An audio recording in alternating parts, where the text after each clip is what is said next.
అందరూ ఎలా ఉన్నారండి? బాగున్నారా? నేనైతే మాత్రం చాలా బాగున్నాను.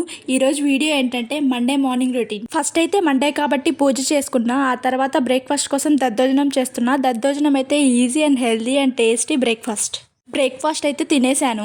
ఏదేమైనా కానీ బ్రేక్ఫాస్ట్ తర్వాత టీ పడకపోతే మన బండి నడవదు కదా. బైకులకి, కార్లకి పెట్రోల్, డీజిల్ ఎంత ఇంపార్టెంటో నా బాడీకి టీ అంత ఇంపార్టెంట్. సో ఇక ఫస్ట్ అయితే టీ ప్రిపేర్ చేసుకుంటున్నా. బ్రేక్ఫాస్ట్ అయిన తర్వాత టీ తాగితే ఉంటుంది చూడండి.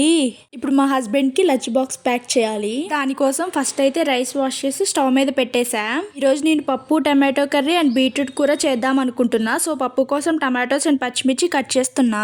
రైస్ పెట్టేశాను కదా, అది ఉడికే లోపు ఇప్పుడైతే కందిపప్పును వాష్ చేసి స్టవ్ మీద పెట్టేస్తున్నా. టమాటోస్ కట్ చేసి కందిపప్పును వాష్ చేసే లోపు రైస్ అయితే కంప్లీట్ అయిపోయింది. పప్పు ఉడకాలంటే 3-4 విజిల్స్ అన్నా రావాలి. ఈ లోపు మనం బీట్రూట్ కర్రీ చేసుకుందాం. బీట్రూట్ కర్రీ ఎప్పుడు చేయలేదు, ఫస్ట్ టైం చేస్తున్నా. ఎలా ఉంటుందో ఏమో టేస్ట్ అయితే. పప్పు కూడా రెడీ అయిపోయింది. ఇప్పుడు పప్పు కోసం తాలింపు వేసేస్తున్నా. మార్నింగ్ కిచెన్ లో అయితే మల్టీ టాస్కింగ్ లో అవుతాయి. మీకు కూడా అంతేనా? కమెంట్ చేయండి. బీట్రూట్ కూర కూడా చేసేసాను. ఇప్పుడు లంచ్ బ్యాగ్స్ ప్యాక్ చేయాలి. అమ్మయ్య, ఈ రోజు కిచెన్ లో పని అయిపోయింది. ఈ వీడియో కనుక మీకు నచ్చినట్లయితే please do like, share and subscribe. Bye friends.